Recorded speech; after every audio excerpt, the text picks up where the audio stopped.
Iniciamos nesse momento o nosso programa da Intersindical Conjuntura em Movimento. Eu sou Manuel Elídio Rosa, sou diretor dos Sindicatos Bancários de São Paulo e também sou diretor da Intersindical. Nosso convidado é o companheiro Alexandre Caso, que é diretor da Federação dos Bancários de São Paulo e também diretor da Intersindical. Alexandre, nós iniciamos o nosso debate de conjuntura analisando nesse momento o que a mídia tem mostrado, o laranjal do PSL, né, que é um laranjal imenso, né? Muita gente envolvida, o Bolsonaro dizendo que não tem nada a ver com isso, que ele não tem conhecimento, querendo inclusive sair do PSL. Mas o mais lamentável de tudo isso são as políticas que eles estão implementando no Congresso Nacional contra os trabalhadores, com apoio de vários partidos políticos. E eu levanto uma questão, Alexandre. A gente sabe que o neoliberalismo começa a sofrer derrotas no continente todo. Na Argentina, o presidente Macri vai perder as eleições devido à sua política neoliberal. No Peru, a gente sabe que há uma crise, o presidente do Peru está em crise com o Congresso é em crise com o presidente. No Equador, nós temos uma rebelião popular, milhares de pessoas na rua, contra as políticas neoliberais implementadas pelo presidente Lenín Moreno. E aqui nós temos os ataques do governo Bolsonaro e do chamado Centrão no Congresso, que você tem convivido. E uma coisa que a gente poderia até, me parece que nós não sabemos se havia amor, mas traição a gente sabe que houve, né? Me parece que o presidente dos Estados Unidos traiu o Bolsonaro, né? Porque a discussão de fazer parte da OCDE, o Trump fez opção pela Romênia e pela Argentina, né? O Brasil, segundo o governo americano, me parece que vai ter que esperar mais um momento. Então, eu gostaria de iniciar o debate nesse momento, que você falasse da agenda da reforma da Previdência, que possivelmente vai ser votada na semana que vem ou no dia 22, e que comentasse um pouco, Alexandre, sobre essa questão dos privilégios. Eu estava vendo que a reforma dos militares, que tem um déficit de 47 bilhões, eles fizeram uma proposta onde esse déficit vai diminuir de 47, me parece que para 38 ou 39, vai continuar o déficit dos militares, e me parece que a reforma que o Bolsonaro também apresenta lá, ele consegue, através de aumento de cargos e salários, aumento aos altos postos generais. Vi alguma coisa que o salário de general vai de 22 para 30 mil reais e vai empatar. A cobrança que eles estão fazendo dos militares vai ser a mesma coisa que eles vão conceder em aumento real às altas patentes. Me parece que a reforma da Previdência vai ficar nas costas da maioria dos trabalhadores, principalmente os trabalhadores da iniciativa privada. Que você falasse um pouco sobre a reforma da Previdência que vai se finalizar agora no Senado. Boa tarde, Mané Gabeira, boa tarde a todos aqueles que nos assistem e nos acompanham. Você falou desse caso do Trump e do Bolsonaro, não dá para perder o gancho, né? Teve até a I Love no meio dessa história toda, né? E é o que a gente falava, né? Se existe amor, não sei, mas que houve uma traição muito grande, né? Foi uma punhalada pelas costas, aconteceu. Não sei como é que vai ficar esse romance daqui para frente, né? Mas voltando aqui, falando um pouco sobre as reformas, sobre todo esse quadro que a gente vem acompanhando há algum tempo, especificamente no Congresso Nacional, lá no Senado Federal, está acontecendo, que todo mundo está acompanhando, a reforma da Previdência, né? Que já foi aprovada em primeiro turno e agora eles estão até enrolando um pouco, eu acho que eles estão até enrolando um pouco para poder votar em segundo turno. Lógico que a gente tem interesse que eles não votem, porque tem uma denúncia muito importante, gravíssima aqui da Carta Capital, dentro do plenário do Senado Federal, que é a fraude dos números da Previdência. Mas essa demora para votar o segundo turno da reforma da Previdência não é porque eles estão em dúvida ou porque eles estão buscando fechar uma convicção de que se são favoráveis ou não para dar, né, a decisão final. Essa demora tem muito a ver com as negociatas que estão por trás da reforma da Previdência, que não começaram no Senado Federal. Começou lá atrás, desde a Comissão Especial, da CCJ, da Comissão Especial na Câmara, né, no plenário da Câmara. Então, essas que a gente chama de negociata é o que estava acontecendo. Por exemplo, os 40 milhões, né, de emendas que parece que até agora o governo Bolsonaro não pagou. E tem gente também querendo valorizar o seu voto. E, infelizmente, quando a gente vê que eles não votaram até agora o segundo turno, que a gente gostaria que fosse por uma questão do mérito da reforma da Previdência, o que motiva eles não terem votado em segundo turno ainda é essa coisa de valorizar o voto, onde os senadores e senadoras, neste momento, a grande maioria, né, que votou favorável em primeiro turno, não quer sequer entender a proposta da Previdência. Está comprometido com uma encomenda que vem do mercado e que precisa ser entregue de forma rápida. E estão tão seguros que talvez nem votem na semana que vem, talvez eles votem no dia 22, na outra semana. Agora, falando em reforma da Previdência, Mané, a gente precisa lembrar que um dos argumentos muito fortes apresentados pelo governo para tentar aprovar a reforma da Previdência, dizendo que vai existir uma nova Previdência e que eles estão atacando os privilégios. E a gente já falou de privilégio de um monte de gente que, inclusive, não é trabalhador que é privilegiado, não é o aposentado que é privilegiado. Os privilégios estão fora da Previdência, né? E quando a gente estuda a desigualdade social, que está assim, muito claro para a gente ver os dados aí, a gente vê onde é que estão os privilégios. Mas vamos falar dentro da Previdência, aquilo que eles chamam de privilégio e o que é fazer política para os amigos do rei. A gente não está propondo que se faça uma reforma da Previdência dos militares. Mas vamos falar um pouco dos militares, que né, de onde o Jair Bolsonaro vem. Ele propõe uma reforma e não reconhece, por exemplo, que existe um déficit de aproximadamente 47, 46 bilhões. Os militares, eles contribuem em torno de 2 ou 3 bilhões. Se eu estiver errando, vocês me desculpem, estou errando em 1 bilhão, mas é coisa pequena. Mas a ideia é essa, eles contribuem com 3 bilhões e tem um déficit de 47 bilhões. E aí, quando ele pretende fazer uma reforma com os militares, ele apresenta uma proposta que compensa os generais, aqueles cargos mais altos militares, e trata de forma diferenciada a base das Forças Armadas, os cargos de base das Forças Armadas, e premiando e privilegiando os altos cargos das Forças Armadas. Isso mostra o que significa, né, a reforma da Previdência. Nós sabemos que a imprensa hoje tem trabalhado uma questão chamada cessão onerosa, que na realidade é a privatização do pré-sal, que tem contado com o apoio da maioria dos senadores da base do governo e dos senadores que estão votando a reforma da Previdência.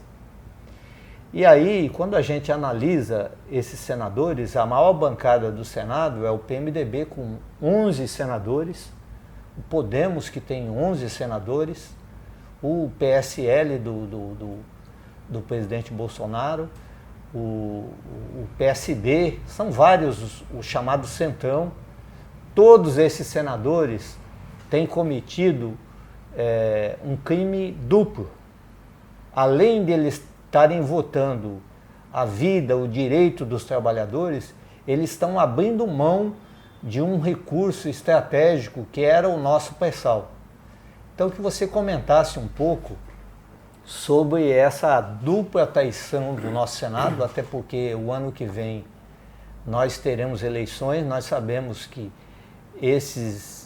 as maiores bancadas do Senado são as bancadas que elegem o maior número de prefeitos e de vereadores no país, e é necessário a gente dizer aos trabalhadores, à população, quem são essas pessoas que têm votado contra os seus direitos, mas contra, inclusive, a soberania do nosso país, entregando o nosso pré-sal, que foi a maior descoberta que a Petrobras fez nos últimos anos. Você falasse um pouco sobre isso. Bom, Mané, eu quero começar, te peço licença primeiro para terminar de responder sobre a Previdência, que eu acabei deixando de falar um detalhe importante, né, que é essa denúncia que existe sobre a fraude dos números e que na semana passada o PSOL entrou com uma representação no Tribunal de Contas da União para que se apurem essa denúncia sobre a fraude nos números da Previdência. Isso está praticamente banalizado, né, porque os senadores e senadoras, todos os outros partidos, exceto os partidos que estão no nosso campo, como o PT, PCdoB, PSB, parte do PSB, os demais partidos fecharam os olhos como se isso fosse uma coisa natural e não tivesse que ser investigado. Então, é muito importante a gente não abrir mão de denunciar, de pegar uma oportunidade como essa, rica como essa, de apresentar novamente, não vamos esquecer disso. Existe uma fraude, todos os senadores e todas as senadoras sabem que existe essa fraude e estão virando as costas para essa mentira.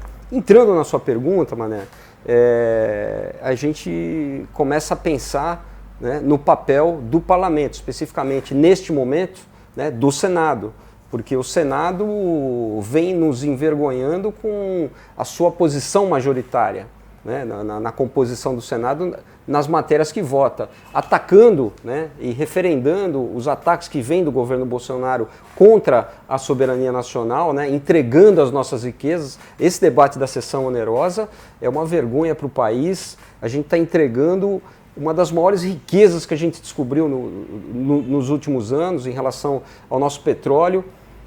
E outros temas, tem esse tema da sessão onerosa, o próprio tema da reforma da Previdência, mediante todos os debates que ocorreram dentro do Senado, demonstrando o que significa a reforma da Previdência.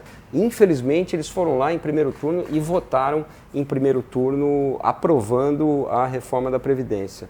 E eu acho que cabe uma reflexão importante, Mané, sobre não apenas o papel do Senado, que a gente vem discutindo muito, porque ele tem um histórico já da reforma trabalhista de retirada de direitos, onde ele se omite e vira de costas a uma questão onde ele tem que enfrentar.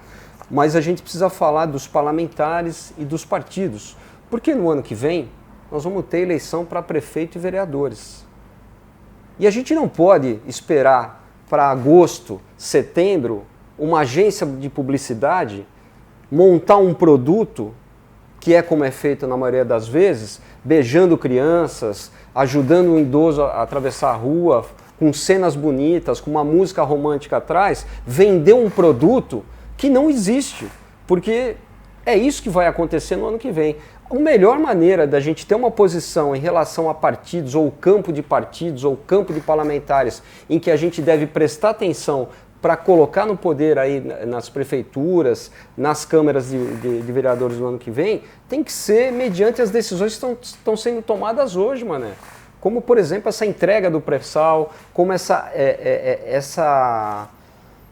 esse tiro fatal no direito à aposentadoria das pessoas, como que aconteceu na reforma trabalhista. Eu acho que é importantíssimo que a gente tome conhecimento nas fontes de informação. Eu estou dizendo isso porque a maioria da população se informa através da grande mídia. Nós temos alternativas à grande mídia. Você pode ir na fonte, você não precisa comprar uma narrativa onde um jornal das 8 horas da noite te vende uma informação da maneira como ele acha que tem que vender.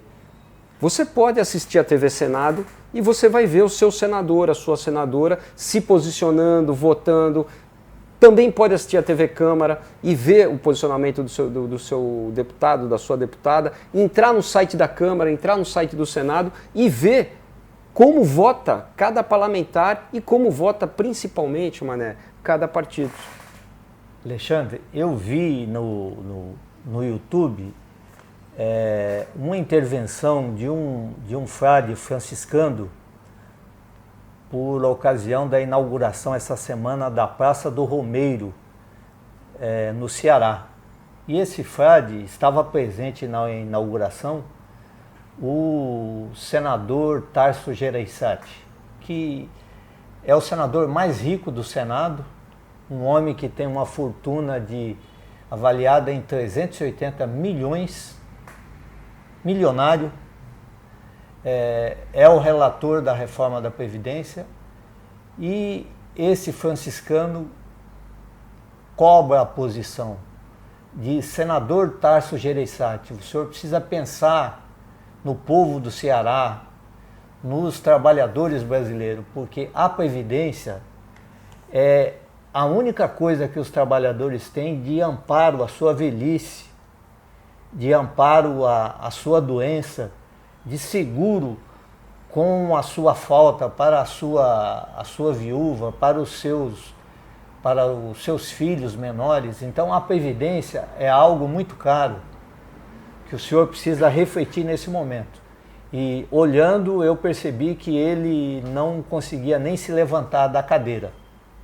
Então, esse tipo de coisa que eu acho que nós precisamos cobrar os nossos representantes, os nossos senadores, que embora todos eles milionários, votam fazendo, Alexandre, negociatas para pegar os restos das nossas privatizações do pré-sal sem se preocupar com o nosso povo.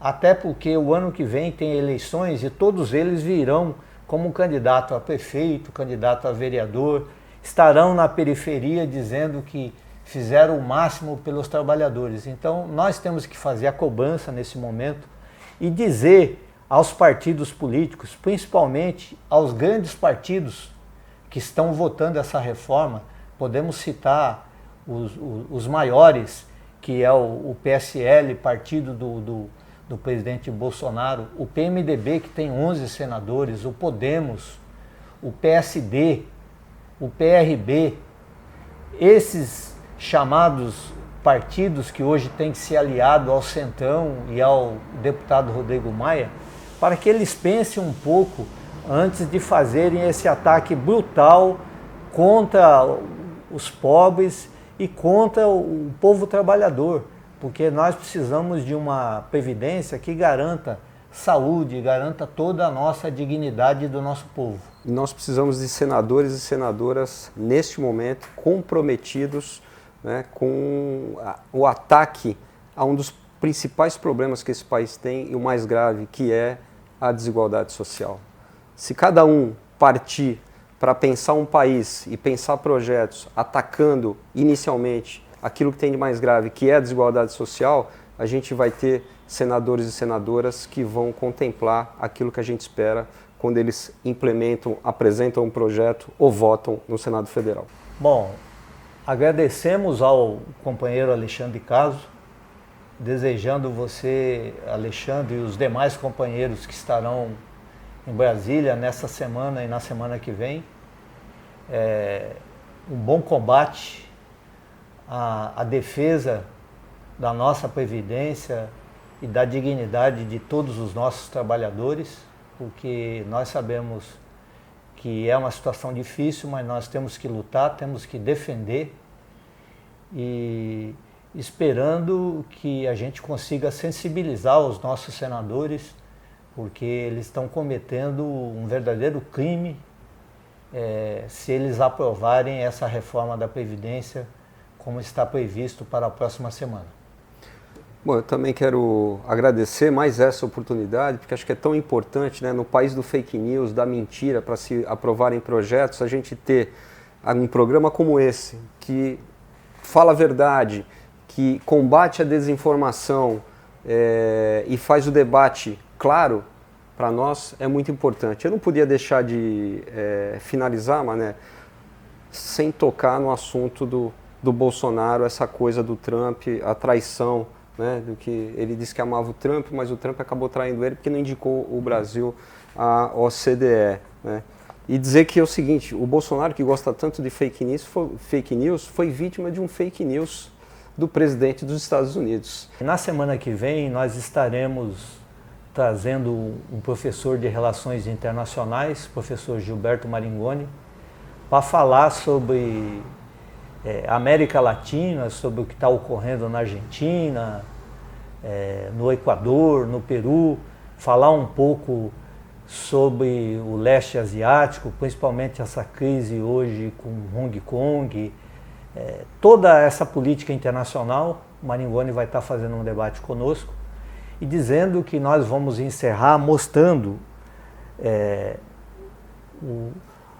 o rosto de todos os senadores que já votaram no primeiro turno essa reforma da Previdência, que arrebenta com todos os nossos direitos, que retira a possibilidade dos trabalhadores se aposentarem com a dignidade mínima e estão lá defendendo, fazendo negociatas em cima das privatizações que estão fazendo do pré-sal, da chamada cessão onerosa. Então vamos deixar o rosto dele para que as pessoas vejam o nome dos senadores, os estados e os partidos políticos, porque nós não podemos mais votar nessas pessoas. Essas pessoas estão retirando a nossa dignidade e o nosso direito à aposentadoria. Encerramos nesse momento.